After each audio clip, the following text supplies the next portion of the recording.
Nos gusta pensar que vivimos de puertas para adentro, que lo que ocurre más allá de nuestra mirilla no nos afecta, que los pasillos de nuestro bloque son solo eso, pasillos. Pero la convivencia es otra cosa. Es una red de historias que se cruzan sin pedir permiso. Lo que hace grande a un vecindario no son sus dimensiones ni el número de plantas, tampoco su ubicación. Un gran vecindario es aquel donde la vida no pasa desapercibida.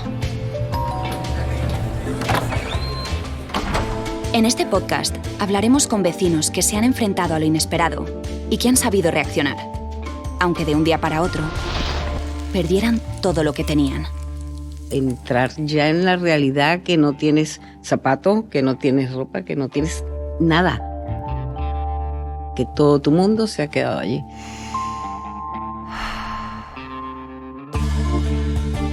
Conoceremos una comunidad que lidia con el más allá, con los ecos de un misterio que nunca se ha llegado a resolver. Está ocurriendo en un sitio que a ti te hace cimbrear toda tu existencia. El lugar más seguro se ve roto por algo que no tiene ni explicación ni lógica. También nos asomaremos al lado oscuro, porque a veces lo más inquietante ocurre en la puerta de al lado. La particularidad de este crimen es que asesina y víctima vivían a solo unos metros de distancia. Porque de nada sirve fingir que todo es luz. Y una de ellas recuerdo que dijo, es que el mal existe. Visitaremos varias ciudades, distintos barrios, muchos portales. Y nuestros protagonistas nos contarán historias sobre su convivencia. Hay quienes empezaron con mal pie. Me independicé a una casa donde los vecinos eran insoportables. A cualquier hora era un infierno. Uno podía acabar loco, ¿no? Y otros que han terminado viviendo un romance. Yo cuando vengo de trabajar o vengo de fuera y abro la puerta y entro, estoy en casa. Pero estoy en casa desde que paso el umbral o desde que subo las escaleras, mi lugar. Me siento súper a gusto, me da calma, me da paz, me da sosiego.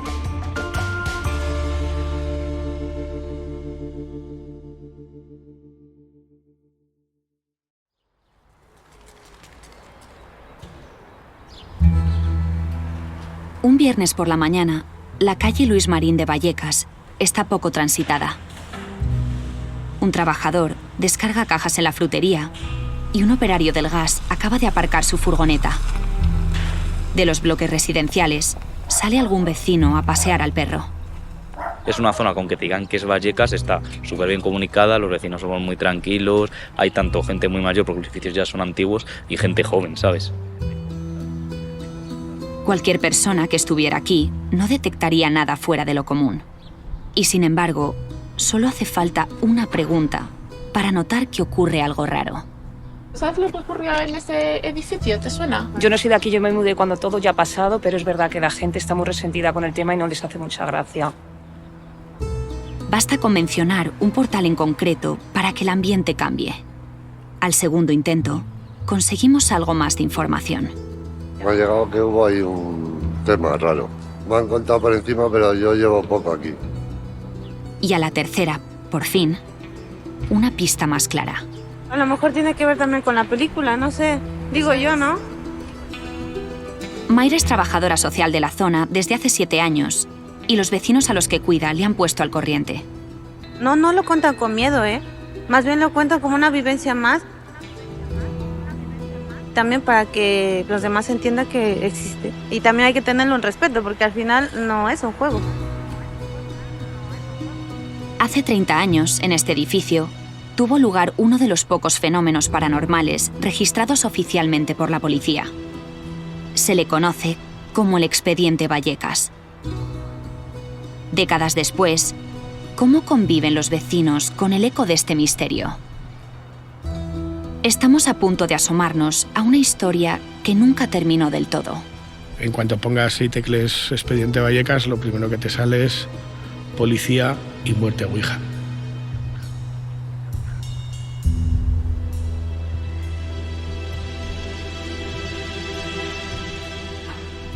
Grandes vecindarios.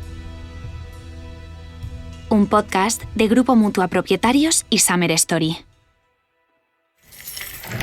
Episodio 1. Convivir con fantasmas.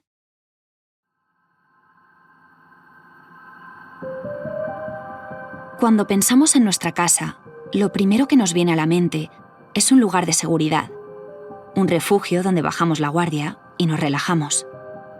Pero las casas, los edificios, son algo más que un simple espacio. Son lugares que, de alguna manera, están impregnados por lo que ocurrió en ellos.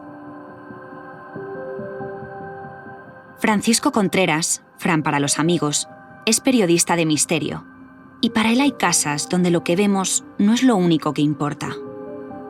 Creo que hay casas buenas y casas malas. Casas donde hay algo, llámalo energías, fuerzas, que están ahí condensadas, ni buenas ni malas energías, y hay personas que son capaces de contactar con eso. Y hay casas donde ese otro lado se ha dejado ver. Sea lo que sea ese otro lado, sean quienes sean y vengan de donde vengan. Fran lleva décadas entrando en casas encantadas, estudiando fenómenos paranormales, descubriendo la España mágica, como él la llama. Comenzó a trabajar en los años 90 y se formó con el mítico Fernando Jiménez del Oso. Desde entonces, ha cubierto un sinfín de misterios. En estos 30 años te puedo decir que del 100% de los casos, el 95% tienen una explicación. Siempre. Pero hay otra serie de casos que se quedan con puntos suspensivos, que no hay más avance, que ningún especialista al que puedes consultar en física o en arquitectura o en ingeniería, que ningún neurólogo o psiquiatra te puede resolver. El expediente Vallecas forma parte de ese 5%. Fran lo conoció de cerca. Estuvo en esa calle y en esa casa. Trató con la familia y con los vecinos. Y todavía hoy sigue dándole vueltas a lo que pasó. Comprobó, una vez más, que todo nuestro mundo se trastoca cuando de repente ese espacio seguro que es nuestra casa se convierte en algo aterrador. Está ocurriendo en un sitio que a ti te hace cimbrear toda tu existencia, todo lo que crees en tu día a día. El lugar más seguro se ve roto por algo que no tiene ni explicación ni lógica. Si rompen esa frontera, o si tú rompes esa frontera y entras en esa espiral, eso es peligroso.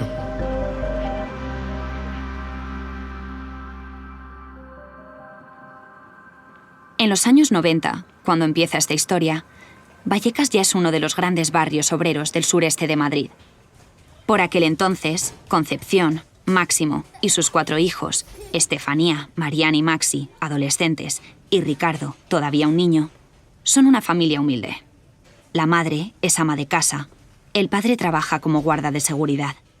Muy currelas, eran unos obreratas que luchaban por pagar la luz, el agua a final de mes, que vivían tranquilos. El abuelo también vive en la casa, pero 70 metros cuadrados es demasiado poco para una familia de 7. Entrabas, había un pasillo enorme que casi era de película. Primero llegabas al salón a mano derecha y luego enfilabas por el pasillo a las diferentes estancias, al cuarto del baño y luego a las habitaciones de los niños y de ellos, con una decoración muy ochentera, ¿no? Con esos muebles color rojo, con esos vasos de cristal ya perdidos en el tiempo. Una casa muy cuéntame, si me permites la expresión. Todo comienza cuando muere el abuelo, el patriarca de la familia. Alguien de otra época, muy rígido y estricto, que parece no abandonarlos del todo. Fallece el abuelo, como decías, y ellos empiezan a vivir situaciones extrañas. La visión de un ser ensotanado, enlutado, que ellos identifican con el abuelo, y fenómenos que son casi de película, porque las niñas, tanto Marian como Estefanía, dormían en el mismo cuarto, afirman que en sus estanterías los peluches se iban cayendo. Había noches que se caían todos a la vez. A estos primeros sucesos inexplicables, rápidamente se les suma otro. Unos meses después, Estefanía, que tiene 17 años, decide jugar a la Ouija con su grupo de amigas. Estamos en los años 90 y este tablero que sirve para conectar con el más allá se vende en las tiendas. Es fácil hacerse con uno y quieren probar si realmente funciona. Ellas decidieron hacerlo en el cole, en el hueco del recreo. Empezaron a jugar al mal llamado juego de la Ouija, ese tablero con letras, números y un vaso, y en un momento dado entra la profesora, donde están, en la sala, en el aula, y según afirman, el vaso estalla En unos casos dicen que surge una especie de neblina y en otros casos, ahí el relato puede haber variado con el tiempo y la imaginación, que ese humo se mete dentro de Estefanía. Es un punto de inflexión muy importante porque a partir de ese momento, Estefanía comienza a sufrir episodios en los que pierde la conciencia. Máximo y Concepción, los padres, lo explican así en un audio de archivo. No, que empieza a quedarse como si la diera algo y ni responde nada, ella no nota nada. Empieza más que... Es lo único que sabe hacer. O sea que no sabía ni lo que hacía ni lo que decía. La pregunté en una ocasión si había visto algo ella y me dijo que sí, que había visto personas en un redondel agarradas de la mano y que con la otra mano la llamaban.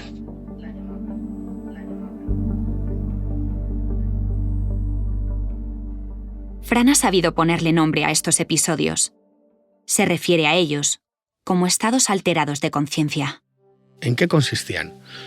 Bueno, ella empieza a perder la noción del tiempo. Ella va a clase y se desmaya, coge el metro y se desmaya, coge el autobús y se desmaya, sin previo aviso. En esos procesos, además afirma que ve a gente. Es decir, antes de que pierda la conciencia, dice que ve gente que la rodea y que está al lado suya. Los padres se preocupan. No entienden qué le puede estar pasando a su hija. ¿Qué es eso de las visiones? Visitan hasta 5 centros de salud, pero según los médicos, a Estefanía no le ocurre nada. Después de las exploraciones, análisis de sangre y pruebas de todo tipo, no hay un diagnóstico, no hay una explicación. Ni trastornos psicológicos, ni neuronales. Tampoco epilepsia.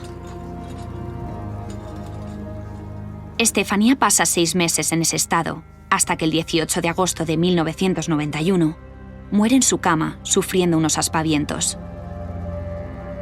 El shock para la familia es tremendo. Los motivos de su muerte no están claros. El informe forense que reciben Concepción y Máximo no es nada reconfortante. Se determina que ha sido una muerte súbita y sospechosa. Está claro que Estefanía murió por un paro cardiorrespiratorio. Todos morimos porque la patata se nos para.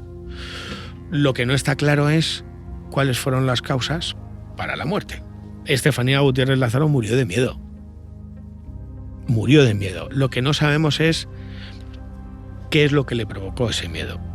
¿Ese miedo lo provocó algo que solamente veía ella en esos estados alterados de conciencia? ¿O había algo más que no era de su mente? A partir de ahí empieza el expediente Vallecas.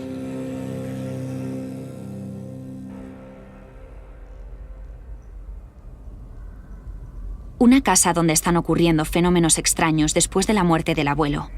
Una experiencia con la Ouija. Los desmayos y visiones de Estefanía. Y finalmente, una muerte súbita y sospechosa. Es solo el preludio de lo que está por venir. A partir de aquel fatídico día, la casa de los Gutiérrez Lázaro se convierte en el escenario de cualquier película de terror. Luces que se encienden y se apagan sin causa aparente, movimientos de objetos arrastrados por manos invisibles, sonidos que no tienen ninguna explicación, pasos, figuras espectrales por los pasillos. Recuerdo que Concepción me contaba cómo en la cocina los vasos salían disparados. No hacia ella, pero sí salían disparados. Claro, esto parece de película. Ellos tenían una foto de Estefanía en un cuadro, en una mesilla, como ese cuadro de la nada, delante de ellos empieza a quemarse. Y se quema todo el cuadro menos la fotografía.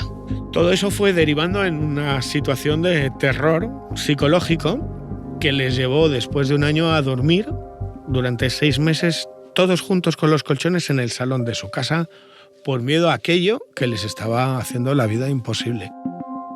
En un intento por conseguir ayuda y neutralizar estas fuerzas, la familia recurre a la iglesia.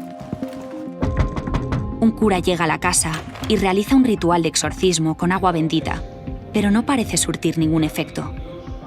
Los fenómenos se suceden y las noches hacinados en el salón no pueden continuar. Máximo, el padre, llama a la Policía Nacional. El día que yo llamé a la policía no se lo creía, se pensaba que es que yo estaba borracho o yo qué sé. La noche del 27 de noviembre del 92, 2 zetas acuden al domicilio comandados por el comisario José Pedro Negri. Van con él 4 policías nacionales y un psicólogo. No se imaginan lo que están a punto de presenciar.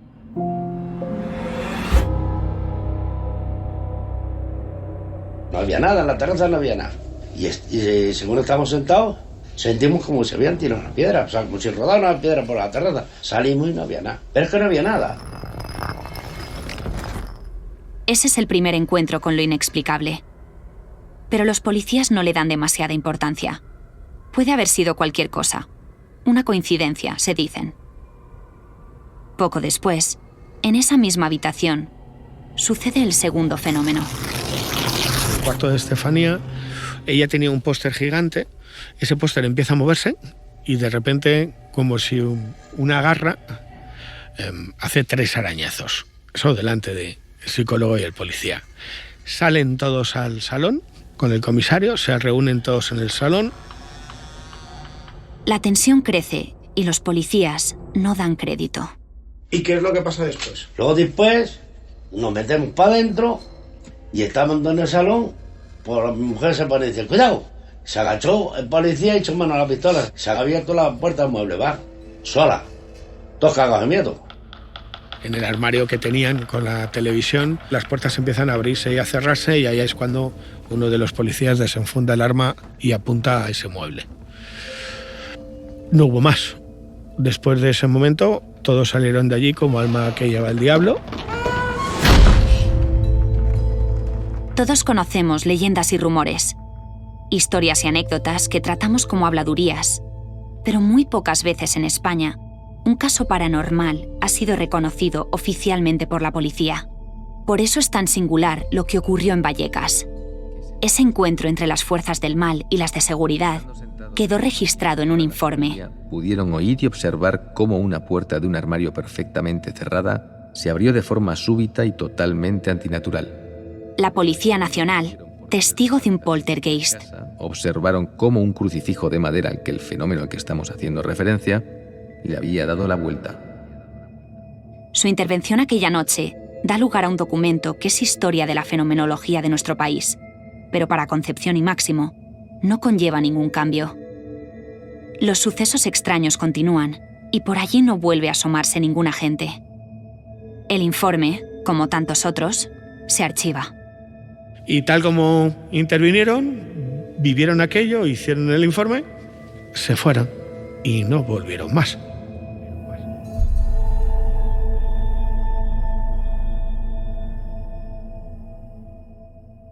Los médicos, el cura, la policía, Concepción y Máximo han ido pidiendo ayuda sin conseguirla. Y en un intento desesperado, pasan a su siguiente opción. Una que a la postre será desacertada y les traerá problemas. Pero en ese momento, parece la única solución. El caso Vallecas salta a la tele. En el momento que ellos piden ayuda y salen en los medios de comunicación, pues esto es como un oso a un panal de miel. Nadie investigaba un caso, se debatía. Iban escépticos y iban los protagonistas. Pues uno podía ser contactado por venusianos, otra podía ser una medium que contactaba con vete tú a saber qué, y otra persona era, por ejemplo, Concepción. En su casa estaban ocurriendo cosas extrañas y necesitaba ayuda para que aquello parase. Y no sabía cómo. La noticia se aborda en los telediarios, pero también en programas que buscan el entretenimiento a toda costa. La familia comparte plató con especialistas de todo tipo y por su casa desfilan videntes, pseudoparapsicólogos y autodenominados cazadores de fantasmas. Este nivel de exposición les pasa factura. En aquella época, y quizá también sigue pasando en la nuestra, las etiquetas se reparten por doquier y las sutilezas escasean. Rápidamente, los Gutiérrez Lázaro quedan señalados. Y eso trae duras consecuencias. Esta es Concepción. Por favor, sepan respetarnos. Porque yo lo he vivido durante 3 años y 3 meses. Y eso es muy duro. Y quisiera que por favor nos supieran respetar. Duele mucho las cosas. Y que a mis hijos me los llamaran de pequeñitos fantasmas. No. Fantasmas cuando está pasando una historia que es realidad, no somos fantasmas. Los niños sufrieron bullying en el instituto y en los colegios, eran conocidos como lo de los fantasmas. Los vecinos que en un principio les arropaban quedaron estigmatizados, no querían saber nada de ellos, el propio edificio. En esta historia la comunidad de vecinos juega un papel que pocas veces se ha comentado. Ante episodios como este, nos solemos quedar con lo más llamativo, en los metros cuadrados de esa vivienda supuestamente embrujada. Pero el entorno, los vecinos de arriba y de abajo, los cruces y las conversaciones de ascensor, las muestras de apoyo o las miradas de reojo, también cuentan. Entre los casos que ha cubierto Fran, la mayoría siguen un mismo patrón. Tú lo primero que se lo cuentas es a un vecino. Y el vecino, al igual que tú, no le eches cuentas, no pasa nada. Lo primero que es una especie de protección, ¿no? De ayuda, de escuchar, de tranquilizar, de normalizar. Todo eso cambia en el momento que los protagonistas salen a la luz pública. Todo lo que era amor, protección o cuidado, o entendimiento, empatía, pasa a ser rechazo.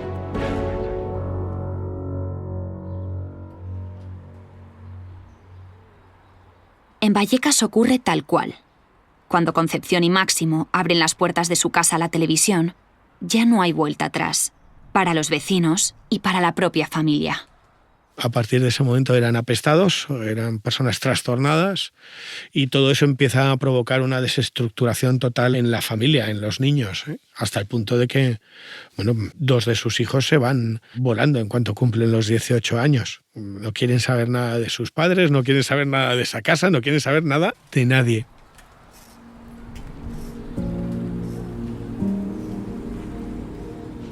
Los Gutiérrez Lázaro, con algunas desavenencias, tratan de continuar adelante.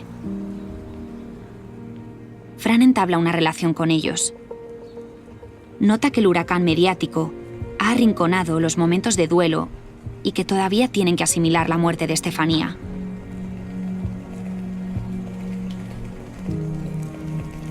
Un tiempo después, además, a Concepción se la diagnostica con epilepsia y entonces lo cotidiano, la salud, las preocupaciones mundanas, van ganando en la conversación. No se hablaba ya de la fenomenología ni del pasado, se hablaba de cómo estaban, de cómo era su vida, de cómo estaban los niños. Y lo que veías y lo que te contaba Concepción es que los fenómenos, menos, esporádicamente, pero sucedían. Y dejan de suceder cuando ellos se mudan de casa. Lo que fuera que sentían en ese edificio no va con ellos al nuevo. Para esta familia, el embrujo queda atrás, como un mal recuerdo. Es entonces cuando Concepción le concede la última entrevista a Fran. No lo sabía. O sea que ya son 21 años de fallecida. Todavía que ha pasado 21 años y yo me estoy arropando la cabeza todas las noches del miedo que cogí. Lo hemos pasado muy mal, muy mal, muy mal. Y bueno, pues ya parece ser que aquí no hay nada. En cuanto a la vivienda, a lo largo de los años varios inquilinos irán pasando por ella sin sentir nada fuera de lo normal. Todos conocen la historia, pero a ninguno le asusta. La propiedad va cambiando de manos sin ningún tipo de polémica de por medio. El día a día se abre paso y el expediente cae en una suerte de olvido. El mito no revive hasta 2017, cuando se estrena una película. ¿Y qué es lo que pasa aquí? Quiere hacernos daño. ¿Pero quién? No lo sé. Lo he llamado yo, mamá, con la ouija. ¿Has estado jugando a la ouija con tus hermanas? Con mis hermanas no, con Rosa. ¿Pero por qué juegas a esas cosas tan macabras? Sí, la he visto. Verónica creo que se llama, sí. La verdad que me parece muy estremecedora, muy aterradora. Verónica, dirigida por Paco Plaza, se toma licencias creativas, pero está inspirada en lo que le sucedió a Estefanía. Tanto a Mayra como a Julio, que es vecino del edificio, les impresionó. No está grabada aquí, porque está grabada para allá, pero al final, viviendo en la zona, y sobre todo en el edificio, sí que te causa sensación. Con el lanzamiento de la película, una nueva generación descubre el caso Vallecas. Esta vez, en lugar de saltar a la televisión, llega a las redes sociales. YouTube se llena de vídeos sobre este poltergeist y los vecinos han estado recibiendo visitas desde entonces. Sí que es cierto que tú pasas dentro del portal, el buzón está todo rayado, que habrá sido personas que la habrán rayado a posta, tal. Sí que es cierto que muchas veces te vienen chavales o gente que puede tener 20, 30 años y se mete dentro del edificio y va a ver la puerta y tal. Y sí que la puerta, antes una puerta normal blindada, es una puerta blindada de acero. Sabemos que los nuevos inquilinos han blindado la puerta. No es para protegerse de los espíritus, sino de los curiosos. Pero, ¿y si el caso volviera a repetirse hoy? ¿Y si algo así le pasara a un vecino? Aunque seamos 12 pisos, nos solemos conocer todos porque nos hemos cruzado. Lo primero es apoyo, ¿sabes? No meter el dedo en la llaga, por lo menos yo, que hay otras personas que evidentemente te lo meten. Pero por lo menos apoyo, ¿sabes? Yo le daría más bien apoyo emocional, porque quedarse ahí y luego padecer un día tras otro, y es como comerse la cabeza y no vivir tranquilos ni en paz. Sobre qué pasó realmente en el piso de Estefanía, a día de hoy, la duda sigue ahí. Para algunos vecinos, lo sobrenatural es parte de su experiencia. Para otros, fue solo una historia inflada por los medios. Yo creo que fue un mito. A ver, porque al final me da a mí que fue un ataque epiléptico y que le han dado más bolo. Yo en esas cosas no creo. Yo sinceramente sí creo en esas cosas, porque en algún momento de mi vida también he pasado por una fase así de momentos paranormales, y prácticamente pues no digo que no crea, o sea, literal es que me ha pasado. A veces incluso clientes que yo cogí pisos en venta en ese mismo portal y me lo decían y tal, le digo, sí, bueno, es en esta planta, en este piso. Tienen como la historia detrás de eso, que sería verdad, no sería verdad, no lo sé, pero bueno, hicieron hasta una película. Roberto vive y trabaja en Vallecas. La inmobiliaria que dirige está solo a unas calles del portal donde ocurrió todo. Y también él ha notado que aquello no se ha olvidado. Ha pasado en Vallecas, pero todos conocemos algún caso similar. Una casa que decían que estaba encantada, un piso donde ocurrió alguna desgracia, historias que van de boca en boca señalando un portal en concreto. Yo creo que sería la persona que lo compre. Cada uno sentimos las cosas de una manera distinta, somos más o menos aprensivos. Entonces habrá gente que le dé exactamente igual y habrá gente a lo mejor que pueda notar o sea más sensitiva o pueda notar las cosas de otra manera. Pero en general yo creo que no es una cosa por la que la gente deje de comprar un piso, me imagino. Roberto, que está acostumbrado a vender y comprar casas que vienen con su propia historia, sus propios interrogantes, cree que a la mayoría nos preocupan más los que están vivos que los que están muertos. Al final, cuando compras un piso, vas a compartir, te vas a cruzar con los vecinos, hay uno que te va a poner música, el otro que tal, entonces sí que hay gente que se fija mucho en eso y es que es lógico, yo vivo aquí y no hay problema, pero si en un piso, por lo que sea, te da alguna cosilla, pues mira, si lo quieres comprar, que sepas que tienes esto, tienes lo otro, no cuesta nada decirlo.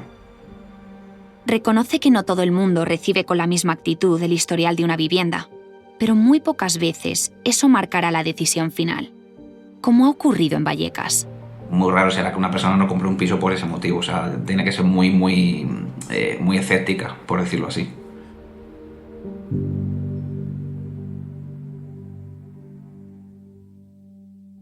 Si las casas guardan secretos, los que habitan en ellas a veces también lo hacen. En esta historia, la tensión no se acabó con aquella mudanza, ni siquiera cuando años después fallecieron Concepción y Máximo. Sus muertes no consiguieron unir a los hermanos, más bien sucedió al revés. Las entrevistas y películas de por medio no ayudaron. Bueno, los hermanos se llevan mal, hay una desestructuración total y cada uno te va a contar ahora una película en función de todo lo que han vivido. Eso es lo que más me duele. Y me quedo con que no se les haya tratado bien mediáticamente a lo largo de todo el tiempo. Ni siquiera ahora, Ni siquiera ahora que cada uno te cuenta su verdad. Insinuaciones de que aquello no ocurrió así, disputas familiares. La historia, ya lo hemos dicho, se ha contado mucho y de distintas formas. Cada uno guarda su recuerdo y también cada uno tiene su opinión, como esos misterios que van de boca en boca. Pero el interés hacia el caso sigue vivo gracias a dos papeles. Un informe del médico forense muerte súbita y sospechosa y lo que vivieron esos policías. Bueno, eso lo convierte en algo fascinante. Y luego el aspecto social, ¿no? Que tiene denominadores comunes. Estamos hablando de casas. Bueno, son casas marcadas. Casas en las que todos los vecinos saben que ocurrió algo y aunque se muden esos familiares, van a seguir hablando de lo que ocurrió, quedándose con lo que ocurrió. Quizá en este vecindario la mayoría no cree en fantasmas, pero hay historias que quedan pegadas a las paredes. Relatos, ya inofensivos, que nos devuelven más preguntas que certezas, que hablan menos de espectros y más de cómo recordamos, cómo olvidamos. Porque tal vez no se trata de saber qué pasó en realidad. Tal vez se trata de entender por qué seguimos queriendo saberlo. ¿Acaso lo sabremos algún día? En las casas donde ocurren fenómenos paranormales, apariciones fantasmales o espectrales, en los auténticos, en ese 5% que si quieres los reducimos a 2, solamente queda una posibilidad. Y esa es la de la creencia, la trascendencia, el más allá.